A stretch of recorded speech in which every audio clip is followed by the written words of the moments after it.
Get to know the current political issues, the real stories behind the headlines. Get interactive.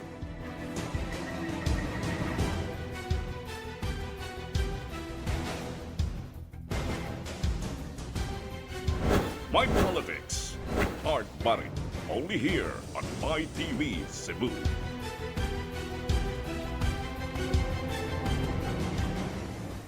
Good evening, my dear televiewers. Once again, welcome to our weekly show, MyPOLITICS. This is your host, Barrit. Water is essential for drinking, sanitation, and food production for millions of people. However, water access and quality are limited. Our guest this evening, our dear televiewers, is our guru of the water business in Cebu, and not only in Cebu, but throughout the country, Engineer Antonio Camelo Tompar. Good evening, Engineer Tompar. Good evening, and welcome to our show. And this is not your first time, and I hope you can explain more as a response to the recent State of the Nation address of the President, specifically on water issue. Good evening, and welcome to our show. Good evening, Sir Art. Daghang salamat. Thank you again for having me. And I hope I can contribute to this program with this very important topic, water. Okay, Sir Tony, lack of water supply and sanitation deprives people against the spread of the virus, this lethal virus, COVID-19. So, what is our program, and how do you address this particular issue, considering that, of course, nowadays, a lot of people are asking, where's the supply of water, or why is it water is not yet being addressed in these extraordinary times? That's a very good question, Sir Art. The water, as it is God-given, no? And usually these are all coming from the sky, which is the fresh water. That's what we need. But essentially because of pollution and everything else, not only in the atmosphere but also underground now, because of, as you said, sanitation, which is very important also, it's not really well addressed in this country. No? And we in Mactan Rock is very proud to see that we're a water technologist, and we have been here in the country for almost 40 years. And we're very proud to say that we manufacture our own equipments now and chemicals to be able to help in this water supply. And we are now covering in the entire country, not from Cotabato to Apari. And we're covering more than 10 cities and probably about 400 industrial and commercial, because we started in the industrial commercial water treatment. So, okay. Yeah. Now, during the State of the Nation address of the President, Sir Tony, he was very specific in addressing the issue of water, especially in Metro Manila. But I think the issue is not only in the National Capital Region, it's not only in Metro Manila, but everywhere in the country, particularly in most major cities in the country, where water supply is not only inefficient, but so much so that it is lacking in giving to the customers or to the city or to the residents. That's very true, Sir Art. No? And he was addressing it because, Metro Manila, the population is so high, and he was pointing out on, but the issue in water is not only in Metro Manila, it's practically in almost all areas in the country. And addressing the water is really addressing the water right of every citizen in this country. And we in Mactan Rock are very much involved, not only in the private sector, but also in the municipal sector or the government. Okay. And we're very proud to say that in almost all what we call level playing field of the bidding in this country, we usually win the bid. Primarily because we are a water technology provider produced in the country. Okay. And, Earlier, Sir Tony, I opened our program when it comes to water, hygiene, and sanitation. And in these extraordinary times, do you think that because of the spread of the virus in our country, is it not because also of the lack of water, where you can expect, especially in the informal settlers, no? Those informal settlers is not only tupad-tupad ilahang panimay, no social distancing, so to speak, but due to lack of water, you cannot expect also to have more hygiene and sanitation in their locality, in their place.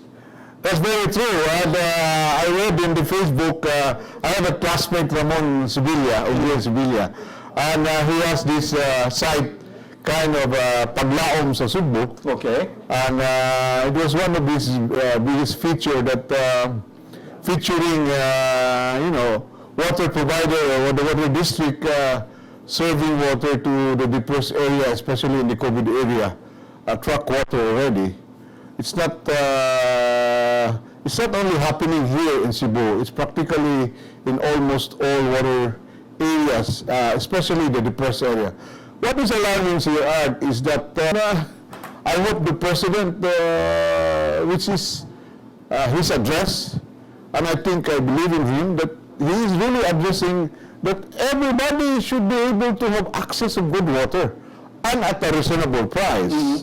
In Metro Manila, I think you know that the water there is very, very much, I think it's one of the most expensive, not only here in the Philippines, but the Far East. No? And it is something that is alarming, but he also mentioned that, water hygiene or sanitation is one of the major issues. Okay, Sir Tony, you have power issue, which is one of the highest in the region, in the whole of Asia, our country, and you have also very inefficient and very expensive water here in our country. So how could you expect, if that is the case, to invite more investors and foreign investors to come into our country? So what's your solution and what's your program on this to improve the water supply in the country? Being you have a lot of innovation, you have a lot of programs, and you have been into business for the last 40 years. That's a good question. I do not like to look as if I'm going to advertise here, no? But reality, we do have local technologies that are also here, but there are also a lot of foreign. Reality is sometimes the real issue, for that matter, is too political. Water is too political that sometimes the good intentions of the water districts are not well addressed because of politics. And I think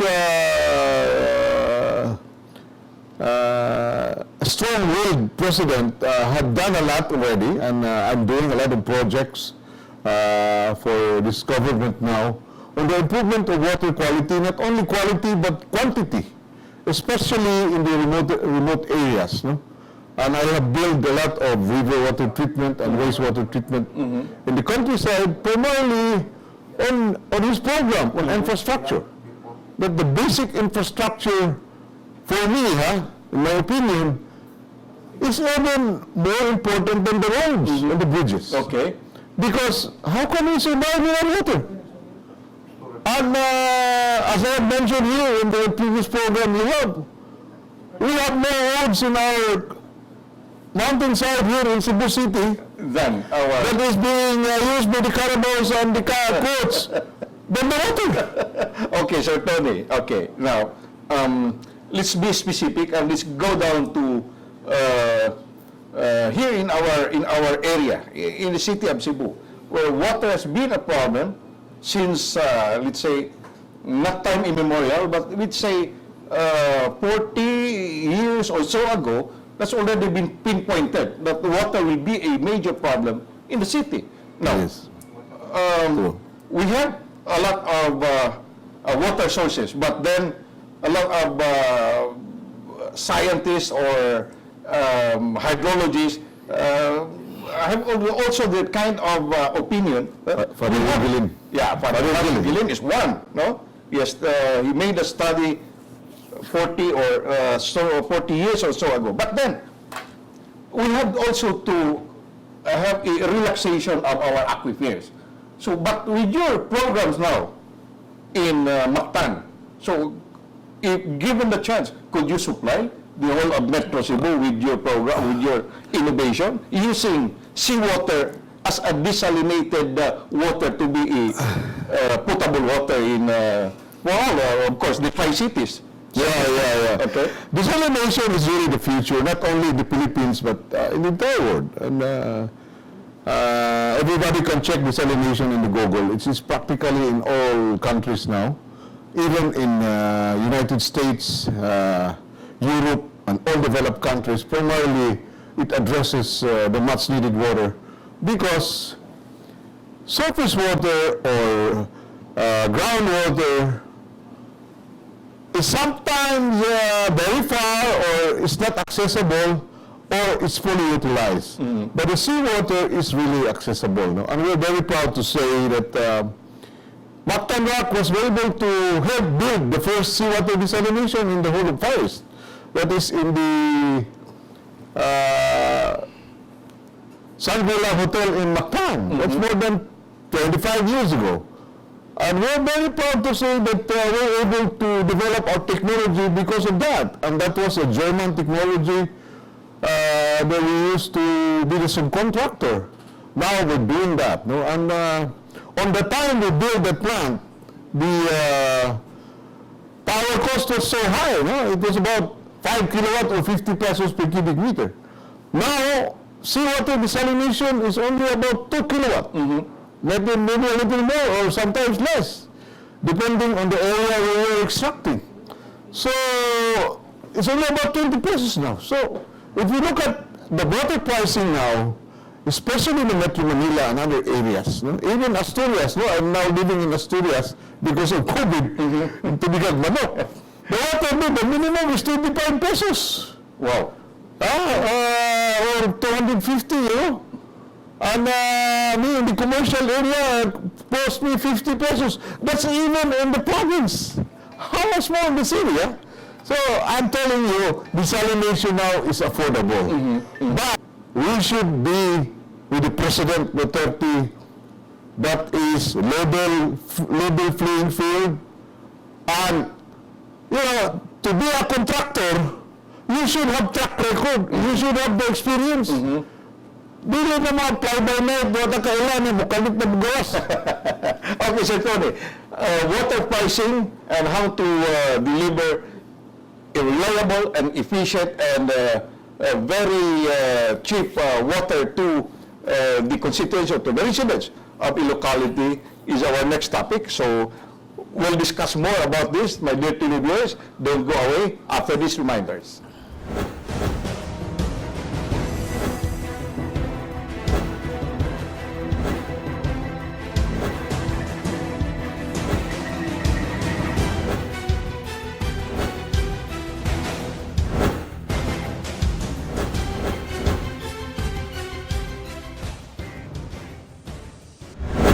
Once again, good evening, my dear viewers. Our guest this evening of our program, MyPOLITICS, Engineer Antonio Camelo Tompar of Mactan Rock Industries Incorporated, and your host, Art Barrit. Yes, Sir Tony, how do we deliver to, an efficient, a reliable, and inexpensive water to the customers or to residents of the city? Actually, I learned this from Father Engr. Ang tubig, water, is you supply the right quality to the right need. No? And practicality, it's a rainy season right now, especially during COVID. Don't worry about water. Ay na lang magpatod sa MCWD pag sahod na lang mo. Okay. Butag og baril, unya, ang tip na ko is i-chlorinate lang. Na may baligyang Clorox, barato naman na siya. For every 1 gallon, butangan ni mo 2 to 3 drops of chlorine, kanang naa sa kuhan, pwede na siya ipangugas. But, mga man siya sa karaan siya, ulan na mga inon sa una. Yeah. Makapagwas bami. Wagi pa sa kanang Bami sa sagi. everything. But, sometimes we would, tungod kay arte na kayo daghan na kayo kuhan, chichiburitsi, go back to the basic lang ta, akong suggestion initially. Inuwan mo ron, hindi na lang ta magsalig, magsahod ta, i-chlorinate na to, may itong panghunaw. But, come to think of it, kanang pag-deliver sa tubig, na mag-ina issue, Sir Art, sa asa gamiton, kay convenience and productivity. Okay. Mao na gibayaran sa tao. So, dako kayo ng issue kung ang imong tubo daana nga daghang kaglik. Kaming Metro Cebu Water District nasubad na nila, maayo na sila ilang paghandle ana. Unya, nangita na sila maayong supplier.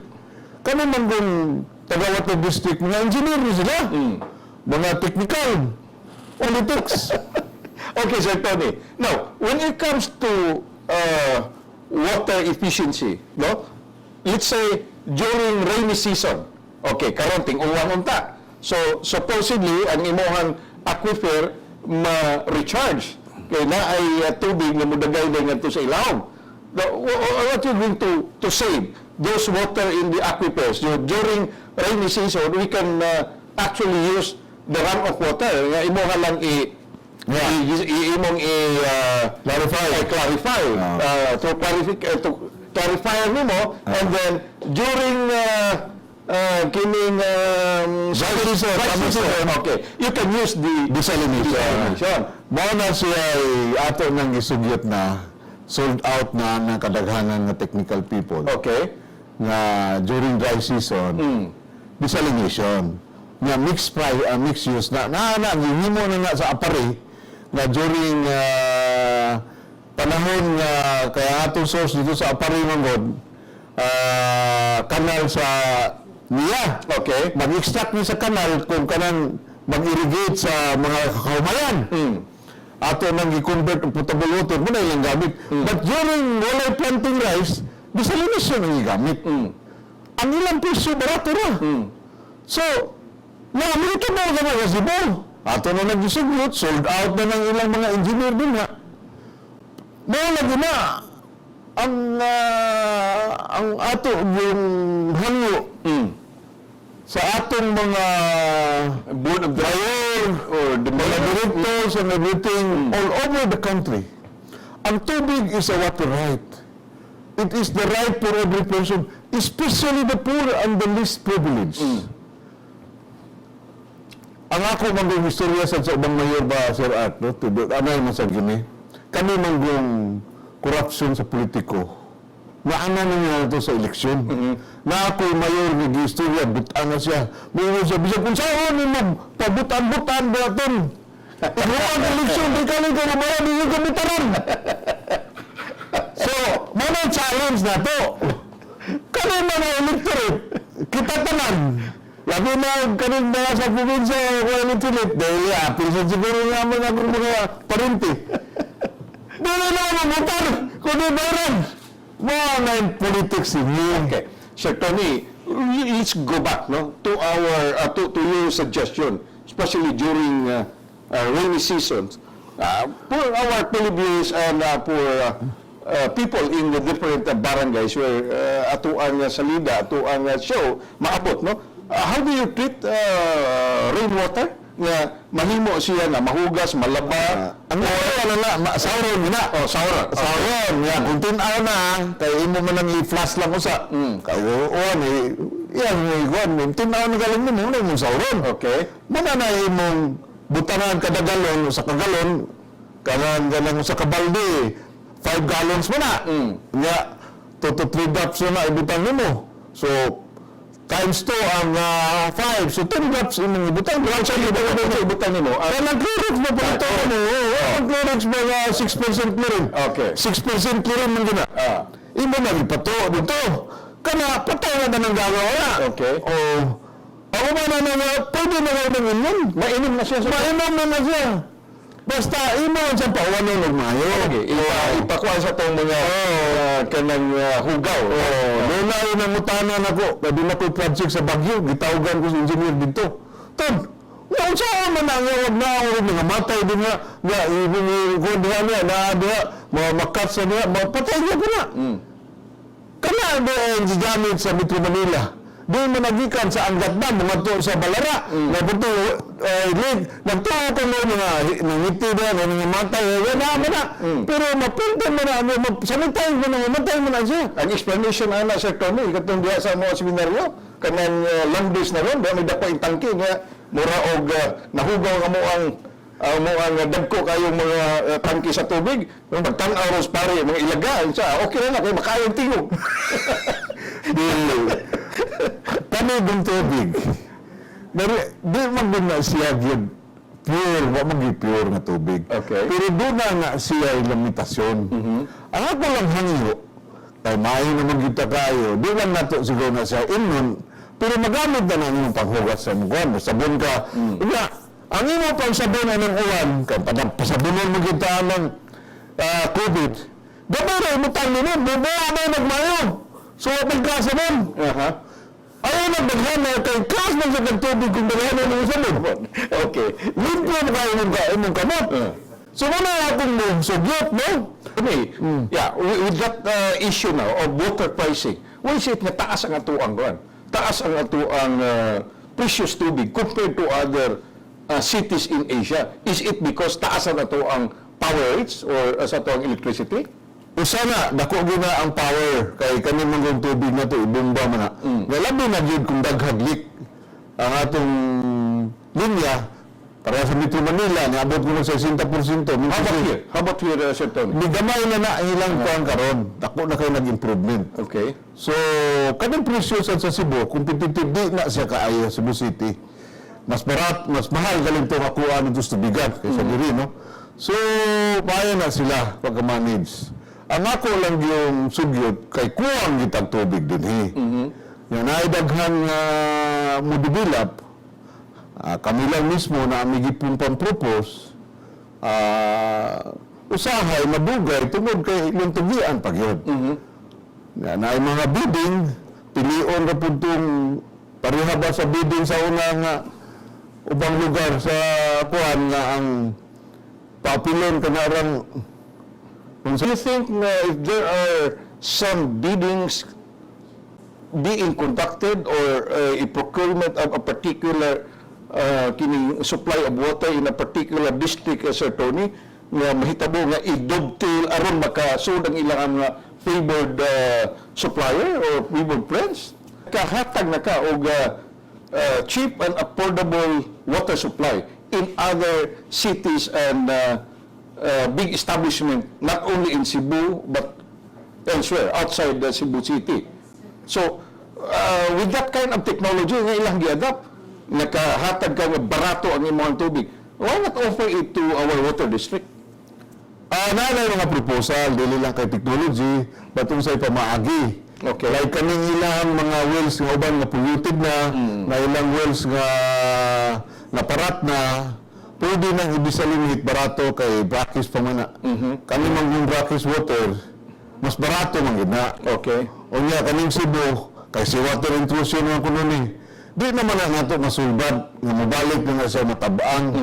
Not only si water intrusion, wa pag ito water treatment, lisod para dito sa ulawom, mo na bitaw akong ingnon mo kanang ulan mas limpyo na kaysa kanang tubig na kasi mong tabay kaya mong tabay yung septic tank mong sagol na bisag kinsay mong pasultiyon taas kaya na diyan nitrates o ka bakterya mabitaw ng ubang well sa ubang mga establishment o sa kaning nagsupply ng tubig ipansirahan na kay sobra na kaakuan hugaw so kanang rainwater sultihan di ka ayaw lang saura rin ng Bago pa.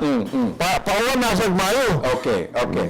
So, we'll discuss more and have more discussion, Sir Tony, on water or resilient water, sanitation and hygiene. No, we'll go back to our first issue or the topic of discussion.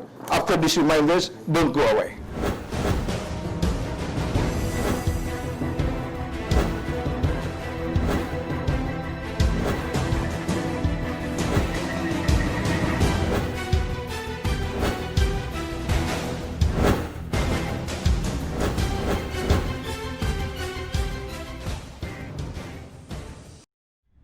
Once again, welcome to our show, My Politics. This is your host, Art Barrit. Our guest this evening is our water guru here in Cebuan, in the country, Engineer Camelo Tompar. And then you can watch us at Sky Cable Channel 30 Cebu, Parasat Cable Channel 28 ang Mindanao, and live stream www.mytv.ph and live streaming on YouTube and Facebook on MyTV Cebu.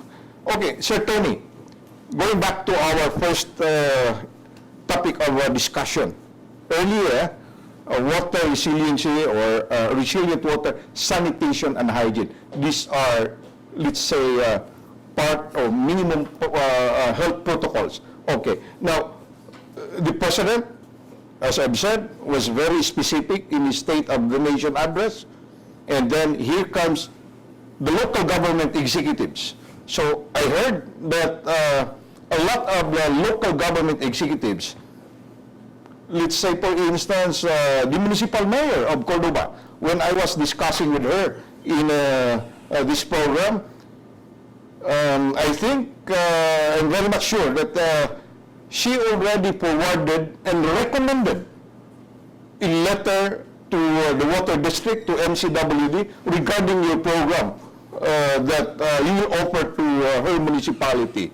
And likewise also, of course, the city of Lapu-Lapu is also very much interested in your water program and the rest of the cities here in Cebu. So let's start first with Cordoba, being one of the municipalities or a municipality outside mainland Cebu, and water is a big issue considering that the municipality is a very promising municipality now that a lot of businesses are also, yes, planning to invest in that area, in that municipality, immediately after the completion of the third bridge. So, what's your take or what's your proposed program in that municipality, Sir Tony? I have also been asked by that mayor, si Mayor Chu, anak mo na siya ni Adi Sitoy. Yes. The Cabinet Secretary nga ang Cordoba wag na fresh water. Desalination kita diha. Okay. Ako na siyang gi-brief na naatay existing na diha sa gabi nga nag-supply na sa iyaha karon. Kuwang man gyud kay siya. Fortunately, ang water district atong panahon nga naami gitrabaho nga padung diha, maayo unta nang mapadagan na nadugay lang ta tungod aning COVID, daghan kay napiktuhan na mo aning COVID ng mga tao. Lisod gyud COVID kay naagalon makasud usa duha apitanan. Ma-cripple dayon kay mag 14 days man na yun quarantine, wala, trabaho. So, mukatay, so pait good kayo ni. This is the worst thing that happened, so delayed yung kayo ta. Ang water district po, gi-extend lang po ang deadline, no? Nakapasalamat ni. But hopefully, managa na siya, makasulbad na gamay sa problema diya, hasta sa Lapu-Lapu. Ang ako lang yung gihangyo, nga kaning usahay ng proyekto sa tubig, ang makadugay yun, sobra ra gyud kadaghang red tape ng gobyerno. Not only gobyerno but also even utility provider kaning magpa-provide sa kuryente. Dugay kaayo kay daghang kaayong pangayoon. Or you are not the only one, Sir Tony. You have the telcos na also mo inireklamo, no, nga tis presidente nga daghang kay mga requisitos when it comes to the construction of their tower. So also with water. pareho na rin na. Nalubra. Usahay magod ng politician. Basta tanaw nilang negosyo mayo. Daghan kang balahod, daghan kang requisitos nga imbis madugay. Madali. Mayo unta man mas streamline sa mga mayor o sa presidente kaning patubig no naaman ay maayo nga kanang suggestion sa law administrator GC Lapos nga usahan na lang na ka departamento ang parehas tubig labi na napapila na uban labi na yun natin supply putab ng water nga kami isang pag-supply sa tubig ako namin katong mangimong sanitation ba sila mandato din na kikay mo supply tubig, ikaw sa gimutreat sa wastewater. Okay, that's it. Okay. Kana siya, naana ko'y directive anas DNR din. Nga, kana ako nag-supply, palibyohan yun ang tubiga. Ang problema yan sa Diyon, usahay, kaning, pagsugod, bugay, yung kayo taganod, batay, nga barato ra na bagi bunta ng recycled water kaysa desalination kay imo man ang marius pero ang tubig man good more than 50% sometimes even 90% pwede naman ang recycled water yung gamitin 10% naman ang potable Okay, let's talk about Clean Water Act, Sir Tony. The issue in Metro Manila, nga usab dog water supplier, okay, nangulikta ngadto sa mga concessionaires, sa mga customers for the past several years nga wa gay kahimo di ay since 1987 1987 okay nga wa gani makahimo sa water treatment facility. So also here in the city or in Cebu, so wa pumuntaan na maka-implementa. Of course, the water district is not collecting. But how about is your mandate? Being a bulk water supplier, nga klaro man dito, nga as a supplier, ikaw si mo treat. How do you address it to your constituents or ako paagi lagi rin ako hangyo tanan mutabang lang labi na gyud sa mga negosyanteng nakahibawa na kaya ako manggingon nila nga kung nana mo wastewater wa na ko pero kung wala pa pwede na ito ng adiglahon nga magamit mo magbalik ng tubig pareha sa waterfront o kanang ubang lugar din nga ang ilang gi-flush ilang tubig wastewater naman barato naman ang kosta na nga nang mahalin man yun. Unya, kanang tubigan na nasibo ng putabon, magamit pa nas mga pobre. Okay. Diba? So, muna si rationally ni Barrit Engr na use the right quality. Unya, makatabang pa kasi environment. Unya, you do not even spread the disease of that water. Diba? Kanang bacteria ba? Kaya kami nang doon itong tinaing, na-anti-friendly bacteria. Igawa na ng bacteria. Mahal mo na ikulay. Pumabalik mo na ito, patsin mo na. Bisog mo na. Mahal mo na yung kubin po. At anong primo bacteria mo gawas, nababalik sa mga tinay, patsin ka na. So you mean to say, Sir Tony, the wastewater treatment or the treated wastewater, mas limpyo na siya compared to the water, running water. Kaya na-treated na ba? But ang ato ang konsepto na treated wastewater, murag lain kayo paminahon. Pero kami water district, ato ni istoryahon all over the country, just like in Metro Manila. Kaya katong Metro Manila, bilang kay usa ka supplier ha, ang duha ka supplier na ubra ha. Bilang nga So billions of pesos na kubra. trillion na siguro.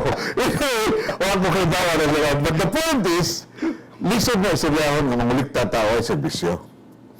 Kaming water district, tibok, kay bawa man namin si GC Lapos, kaya man ang mandato ng water district. Number 2, mandate na is wastewater. Pipilara ka syudad naghimo ana. Di ka mo to ang Sabonga malayo kayo na water district. Di comply ana. Ang ubang water district kagagman di comply ana. Kani na nung muan diha nga lisod man god nga kuana. Pero kana gamay ra kayo ng mga isyuha sir. Ang dakong issue gyud nationwide is naa sa tubig o sa power. Mo ginaingon presidente. Ang ako lang yung isulti niya, na dili lang na sa Metro Manila. It's happening nationwide. Okay, Sir Tony, you complimented very much sa supply of water in Mactan Island. Okay, you have a lot of water supplies to different industries in Mactan. Okay, magpasalamat gani ana ang MCWD. And just recently, immediately after January or February this year, there was an invitation, a bidding procurement from MCWD to supply 150 cubic meters of water a day. 150,000 cubic meters of water a day to the whole Tri-Cities or to the Tri-Cities. So, did you participate or were you able to get a project or a program out of that 150,000 cubic meters supply of water a day? Wa mo pa man siguro madayon Sir Art, but ang ako lang ikasugit unta sa atong panggobyerno o sa water district nga sama na hitabo sa Iloilo o Bacolod nga level ang playing field nga tagaan lang yung opportunity ang tanang tao, labi na di lang kami hasta ka ng uban nga maka-appeal. That will give us a good price of water. Okay. And I do hope and pray na maka-appeal ni, bisag gamay lang itong dagan, kay kami magudusay ang bidding, kung mag-appeal daghan na, bubos yung presyo. Okay. Katong sa Iloilo o Bacolod, pag pre-bidding, di ka mo tuo, niabot o 20 ka mo ni-appeal. Wow. Nipalit o bid. Nakaginang siya ko ang water district, kay mahal na kayo lang bidding. Dako kayo lang kita. Mao na siya. Basta ana lang ta, nga tanan will be given opportunity. Kay panggobyerno man yung tagnarong ang atua, nga mo man gihangyo sa presidente, nga kaning pagserbisyo sa tao, di lang nato butangan o politiko, no partisan politics. Ang iyang term nga, no partisan politics. Okay. Unya kaming akong hangyo, kay bisag party sa presidente, na mangyapoy partisan politics aning pagserbisyo sa katauhan. Very good point, Sir Tony, no? But we have a lot of issues to be discussed here. But it seems our time, na nakurot na Sir Tony, ang ato na lang party statement to our televiewers this evening throughout Visayas and Mindanao. Ako? Ayun, salamat sir Ad. Kami mamulin programa kay MyPOLITICS man. Munang daghan akong gibutan kay kami yung patubig sa basta pang katawhan o pang gobyerno nagi ng politiko. Ako lang yung gihangyo sa atong naa sa posisyon o kanang kaportido o naa sa oposisyon aning sa presidente na dapat magtinabangay kay water rights na siya. Unya, kana lang siguro yung akong pagtanaw o akong opinion, di siguro naagi na katinud-anay kay bisag kamo kay bawagin mo ana kay kadaghanan sa politiko mogamit man sa tubig. Naagi dito sa ubang lugar dito sa probinsya na gilisod-lisod ko kay wa day tubig. So, pabutangan akong tubig, dawa na kung lilisod-lisod ba? So, ana gid na siya, nagkinahanglan gid ang tanan. Unya, tinuod sa gid na nga bisag unsa kabuotan ng politiko.